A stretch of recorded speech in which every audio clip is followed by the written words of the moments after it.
اقوام کے اندر ایک بہت بڑی کوتاہی یہ پائی گئی، ان کو اگر فائدہ ہوا تو انہوں نے بعض اوقات کہہ دیا یہ اللہ کی طرف سے ہے، نقصان ہوا تو اس کو منسوب کر دیا نبی کی طرف یا نبی کے ماننے والوں کی طرف،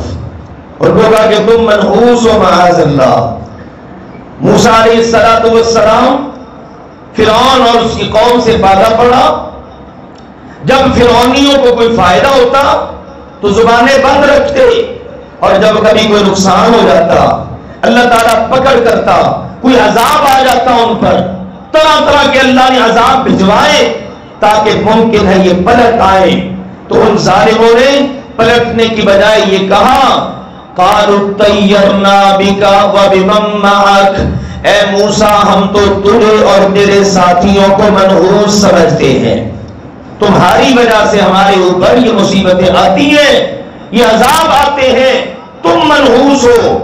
اسی طرح سے دیگر اقوام صالح علیہ السلام کا واقعہ پڑھے تو ان کی قوم نے بھی ان کو یہی کہا۔ ہمارے پیارے نبی سیدنا محمد کریم صلی اللہ علیہ وآلہ وسلم، ان کے متعلق جو ابتدا میں نے آیت پڑھی نا سورۃ النساء کی، یہ ان کے متعلق ہے۔ جب مشرکین کو کوئی فائدہ پہنچتا تو کہتے یہ اللہ کی طرف سے ہے، اگر کبھی کوئی نقصان ہو گیا تو کہتے اے محمد یہ تیری وجہ سے ہوا ہے، معاذ اللہ ثم معاذ اللہ۔ حالانکہ وہ ہستی تو اتنی عظیم ہے، مکہ والے جس وقت بیت اللہ کا غلاف پکڑ کے کہتے اللہم ان کان ھذا ھو الحق من عندک فامطر علینا حجارۃ من السماء او ائتنا بعذاب علیم، اتنے حسد کی آگ میں جلنے والے، بغض اور عناد سے بھرے ہوئے کہنے لگے اے اللہ اگر یہی حق ہے جو محمد ہمیں پہنچا رہے ہیں تو پھر آسمان سے ہمارے اوپر پتھروں کی بارش ہی کر دے، یا پھر ہمیں دردناک عذاب دے کے ویسے ہی سفاستی سے مٹا دے۔ آپ اندازہ کر لیجئے، کہنا تو یہ چاہیے تھا یا اللہ اگر یہ حق ہے تو ہمیں قبول کرنے کی توفیق عطا کر دے،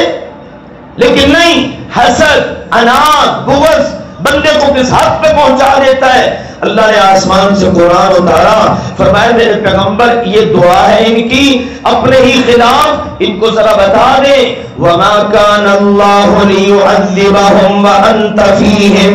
جب تک میرا مصطفیٰ تمہارے درمیان موجود ہے اللہ کا فیصلہ ہے اللہ تمہیں عذاب نہیں دے گا۔ نبی کا وجود اتنا مبارک ہے، تم نے قدر ہی نہیں کہی، تم نے منحوس سمجھا معاذ اللہ ان کو۔ اللہ کے ہاں ان کی اتنی قدر ہے، جب تک نبی پاک تمہارے درمیان موجود ہے تم جتنی مرضی بیت اللہ کا غلاف کیا، حجر اسود کے پاس کھڑے ہو کر مقدس مقامات پر بھی دعائیں کرتے رہو، اللہ تمہیں عذاب نہیں دے گا۔